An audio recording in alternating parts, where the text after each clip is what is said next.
멸공!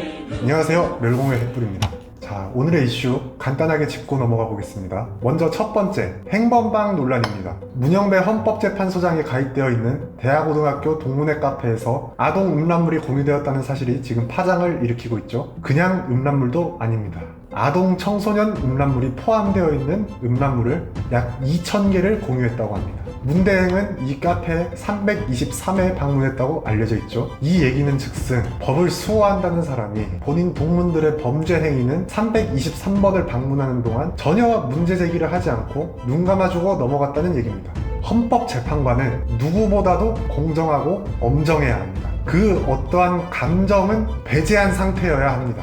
그런데 본인의 지인들을 향해서는 아주 관대하게 눈 감고 귀 닫아주고 있죠. 이렇게 헌법재판관들이 감정에 휘둘리는 모습을 보이는데 어떻게 우리가 헌법재판소의 공정한 판결을 기대하겠습니까? 특히 문영배 헌법재판소장, 이 사람이 얼마나 기울어진 사람인지는 익히 잘 알고 있죠. 자, 탄핵심판 지난 6차 변론을 보실까요? 대통령의 발언 기회는 철저히 묵살하면서 법사위원장 정청래에게는 추가 의견 기회를 주고 있죠. 또한 현행 형사소송법에서는 피고인이 동의해야 피의자 신문조서를 증거로 쓸 수 있는데 이를 무시하고 막무가내로 증거를 채택하고 있습니다. 법과 절차를 무시하며 진행되는 이런 재판이 과연 공정한 재판일까요? 그래서 이를 막기 위해 인권위에서 윤석열 대통령의 방어권을 보장하라고 권고했죠. 이게 두 번째 소식인데 야당은 이걸 가지고 이제 인권위를 탄핵하겠다고 나섰습니다. 대한민국 헌법 제27조 형사 피고인은 유죄의 판결이 확정될 때까지는 무죄로 추정된다. 결론이 나오기 전까지는 대통령은 내란범이 아니며 이에 따라 대통령의 방어권도 충분히 보장받아야 합니다. 당연한 얘기를 한 건데 심지어 법으로 강제되는 사항도 아니고 권고안일 뿐인데 이걸 가지고 탄핵을 하겠다고요? 유죄 추정 인민재판이라도 하자는 얘기입니까? 그리고 28번의 탄핵으로 국정을 마비시켜 민생을 파탄에 이르게 해놓고 또 탄핵이라뇨. 독재는 이게 독재죠. 180석의 의석수를 이용해 국정을 마비시키는 이게 다수당의 입법 독재가 아니면 무엇입니까? 본인들 의견과 안 맞으면 어떻게든 입을 막아버리려는 야당의 이런 횡포가 전체주의 파시즘이 아니면 뭡니까? 마음에 안 드는 정치인은 탄핵해서 없애버리고 다른 의견을 가진 유권자는 말라 비틀어 줘야 한다. 이게 전체주의 파시즘입니다, 여러분. 민주당, 그 이름에 걸맞지 않게 앞장서서 민주주의를 파괴하고 있는 당신들, 대한민국 국민이 분명 심판할 겁니다. 자, 마지막 소식입니다.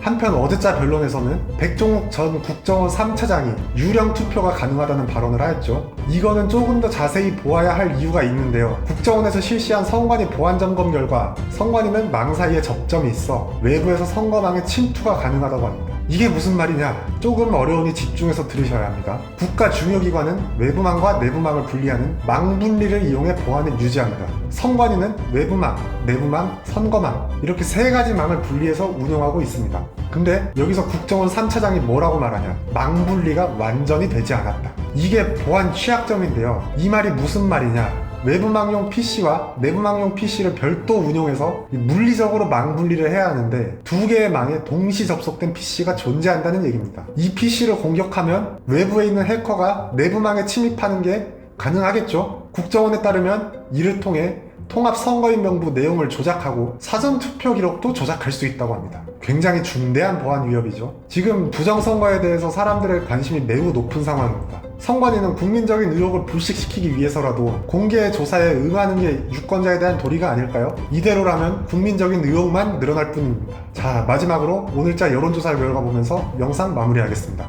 멸공!